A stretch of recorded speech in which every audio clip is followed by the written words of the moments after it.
Hello there to whoever may be listening. My name is Micah Miller. I am the creator of this pharmacy battle study game. And I'm going to take a couple of minutes of your time and just go over what this entire project is that I've been doing. Alright, so what is it? Basic premise, this game is trivia based. It's very similar to a study session. And it's a cooperative game where groups of students, about 5 to 6 would be ideal, team up against a facilitator, whether that be the actual facilitator of the class or the teacher or somebody else. It can vary, but basically you have a group of students teaming up against a common enemy. The trivia is specifically based on material that will be existing in an upcoming test. I tried a similar game previously with pharmacy trivia, and one of the big feedback points I got was like it's fun, but if we have limited study time, we would like it to be relevant to upcoming tests. So that's kind of how I baked it into this game. The different types of material is pretty flexible, multiple choice, fill in the blank. Really, as long as you stay away from pictures or essays, things like that, that material doesn't work with the game very well. But all the other standard test questions sort of paradigms do work. Ideally, these test question cards that are used by the game it'd be good if they were created by the person who's doing the test or somebody who knows what the test material will be, just so there's a good alignment. Like, you don't feed them the answer to the test, but there's a good alignment of what you're studying using the game and then what the test will cover.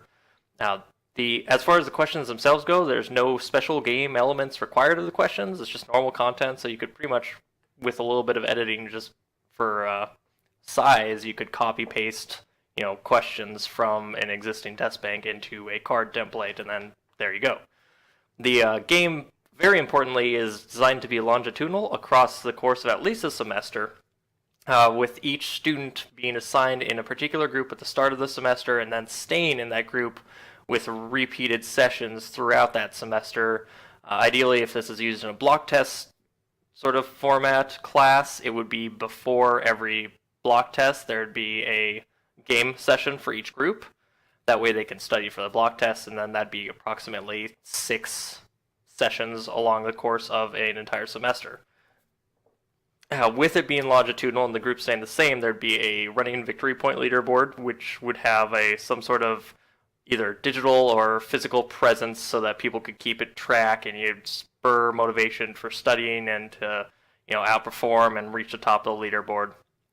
And overall, the game and its mechanics start very simple, but then because there's a longitudinal design and repeat game sessions, it gains complexity and difficulty as the semester progresses, and students just naturally become better at the game itself.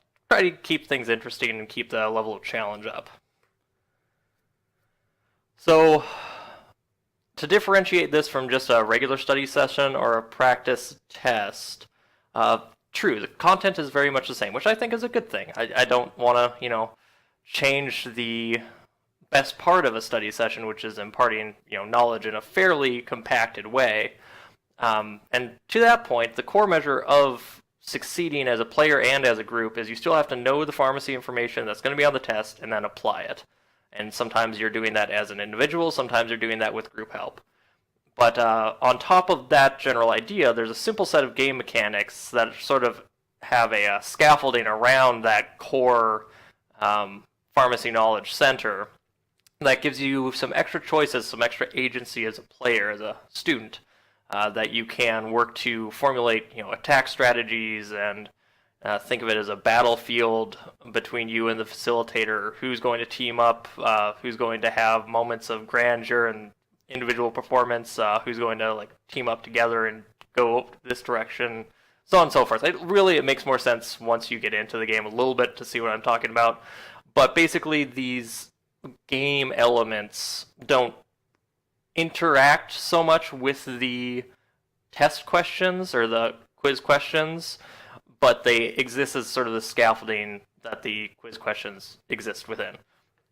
And the leaderboard is something I'm very excited about because it really does add motivation, bragging rights, and what I think is a sense of permanence where you want to do well on each session, more so than just knowing your stuff and being able to prove you're better than the other group for this one time, but that score that you earn carries through for the rest of the semester in a positive way, in a way that isn't like, oh, I failed a test if I did badly, but oh, we got to make it up the next time, we got to do better.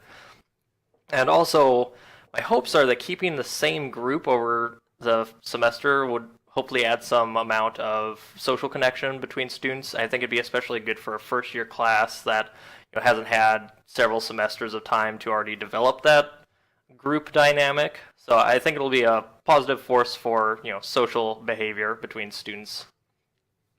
And real quick, as a disclaimer, before I go into the game elements here, some of these elements have changed just slightly as the game has developed, but the basic premises are still very much the same.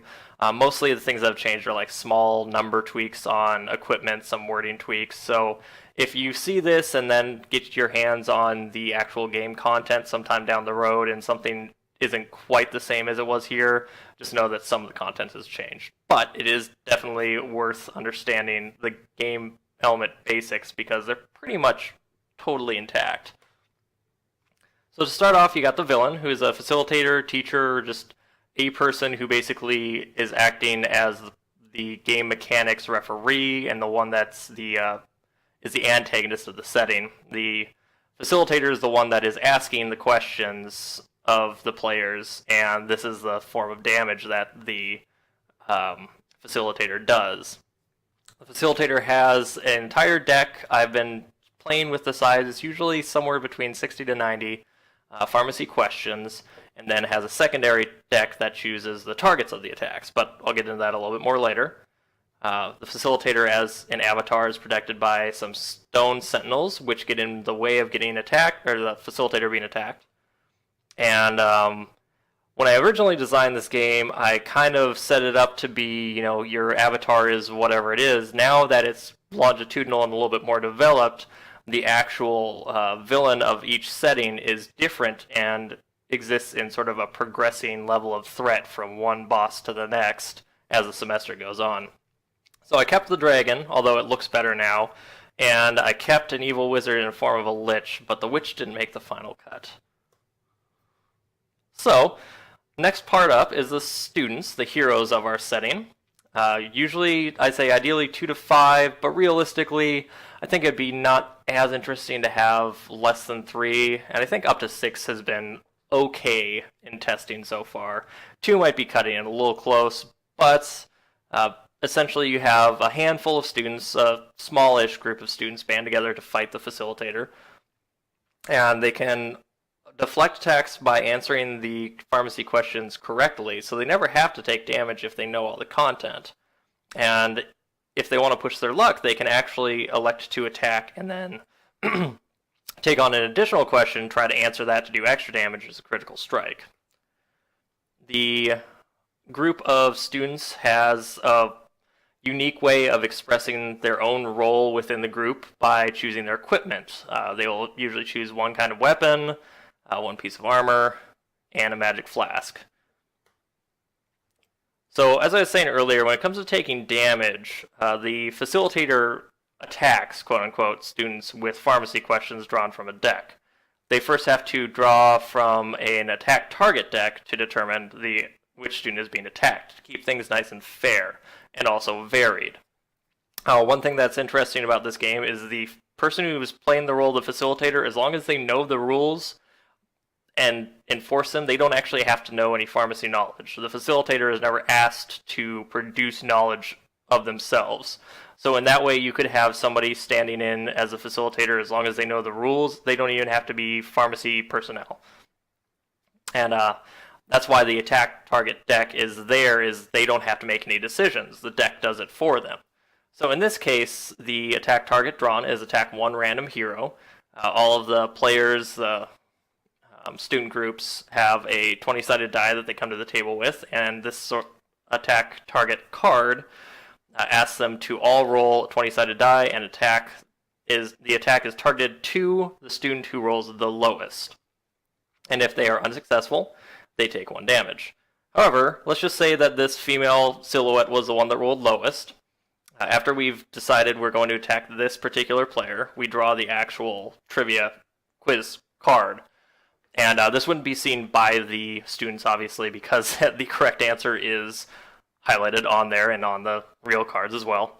But the facilitator would ask the student this question and then give the options. And then if the student answers correctly, they deflect the attack and it does no damage, which is awesome. So, duloxetine, good job, student. If they answer incorrectly, they take a point of damage here, which, ouch. As far as dealing damage as a group member to the facilitator, you don't have to actually answer pharmacy questions as a player to deal your base amount of damage. You can do it to do extra damage, but your base damage, you don't actually have to answer any additional questions. It's just your time to strategize and figure out where you want your attack to go and team up with your teammates on what should be attacked when. So the sentinels get in the way of the students attacking the facilitator, in this case the dragon, and each individual player has a sentinel in front of them at the beginning of the game that's getting in the way. So they can't get to the facilitator until the sentinel's gone, but any player can attack any sentinel. So this allows you to, as a group, decide we're going to clear the way for player X, Y, or Z so that they can get to the facilitator, and then we can start focusing on our own problems, our own sentinels. So once this facilitator is freed up to be attacked by that player with no sentinel in front of them, the facilitator can start taking damage, which is how you end the game. As I just mentioned, you can elect to do, or attempt to do extra damage if you want to try to take on an additional pharmacy-related question. It's sort of like pushing your luck, rewarding students who really have their know-how in their head when it comes to studying. But you do not have to do this. That's something that's confused some people doing playtesting. You never really have to answer the question when it's your own turn. But you can try. You can attempt a critical strike. And when a particular student does that, they declare they're trying to make a critical strike. The facilitator draws a question card and targets just that one player, so no group cooperation. If they get the question correct, they do double damage, so 2 damage instead of 1. However, with the push your luck element, if they get it wrong, they don't take damage, but they don't do any damage either. So they basically done 0 damage for their turn because they got the question wrong. So, risk-reward. Alright, to speak a little bit more about equipment, even though each player generally, the rules are you equip 1 weapon, 1 flask, 1 piece of armor. Those rules can be bent a little bit depending on which weapon, flask, and armor you're equipping, but within those different groups, you have a lot of choices to decide how is my particular role going to play out in the group. Am I going to be a very aggressive player that's all on offense and has no armor on, but I'm going to be doing a lot of damage? Am I going to be somebody who plays it safe or is supportive of the group? Things like that. So even before the battle begins, teams can work together to form their strategy, decide how they want to take on the challenge, which is something I've noticed occurs naturally and is a very successful part of the testing so far, is that people really want to figure out what the best combination of equipment might be to take down the challenge. And not only does this equipment system add strategy and complexity, but it also kind of opens up, in game design, there's this idea that there's different personalities of player.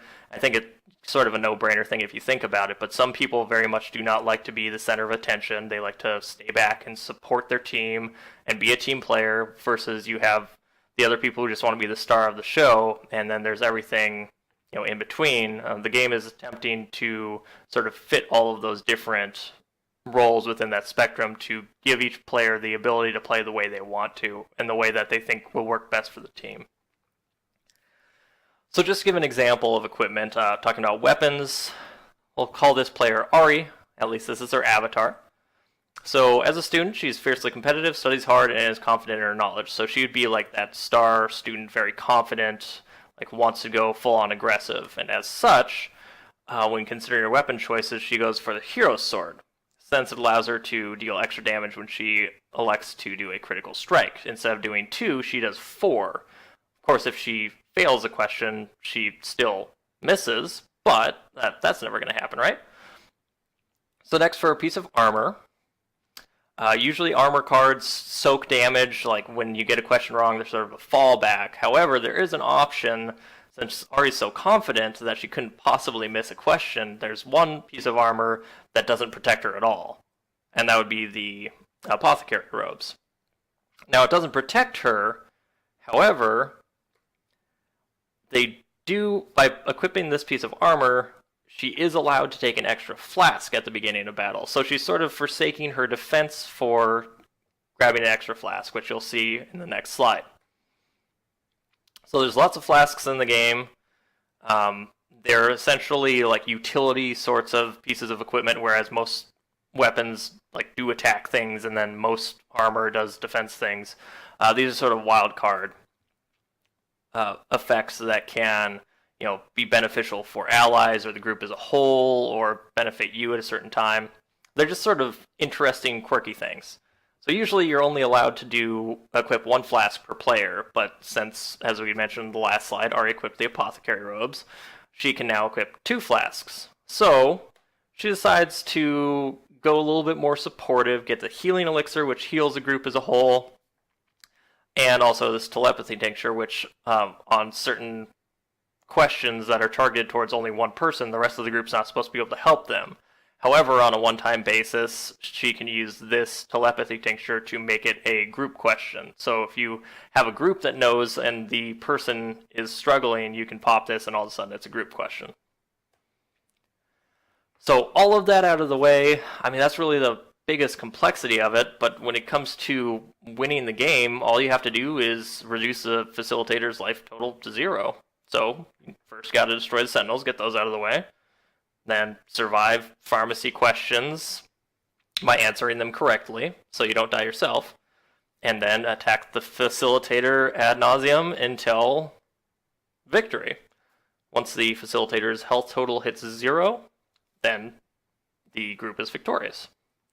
However, on the flip side of the chance of losing the game, if the student's group's health is reduced to 0, which, incorrectly answering questions is how you get there, the group loses.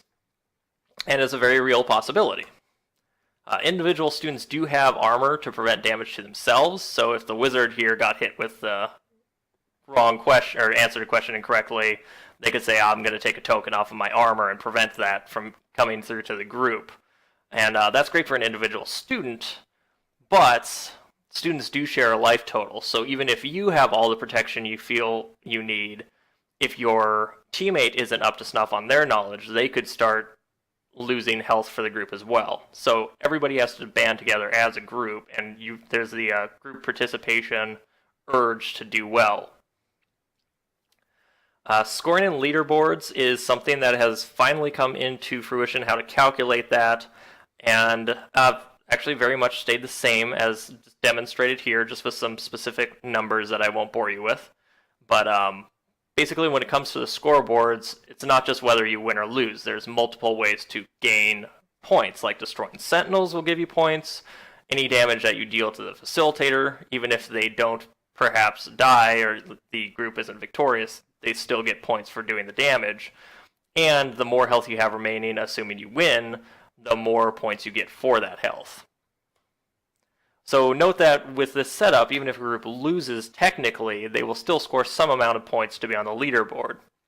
And I think that's a pretty important thing, not to be super discouraging. And as far as getting people stoked to compete, you're cooperating within a group, but you're competing between groups in sort of an indirect way because there's this running leaderboard that would have a persistent visibility. And furthermore, something that's not in the slides but I think is worth mentioning is that after the match, say my group was stellar and they ended the match super fast, we were victorious, we were critical striking left and right, and there's still like half of a deck of questions left there. And as a student, I'd be like, well, I mean, we won, so I'm happy about that, but what about the study potential of all those questions? So I added in this policy that after the match, students have the opportunity to answer as a group any remaining question cards that haven't been asked. They're still in the deck. And by doing so, whenever they do so correctly, they can earn this sort of global bonus point that would apply for the class as a whole. Like everybody would add it up, so nobody owns these bonus points. It's in a group pot. And these bonus points, once they reach certain thresholds, can be used to unlock good things for the entire class, not just any one specific group. So not only does this allow the group to see the content that they would have otherwise missed because they did too well and they won too fast, but it also keeps a sense of cooperation between the class as a whole, because even, if I want to do better than that group, like there's still that struggle between us, but any group doing well is beneficial to everybody. So it kind of keeps the good feels flowing despite there being an element of competition between groups.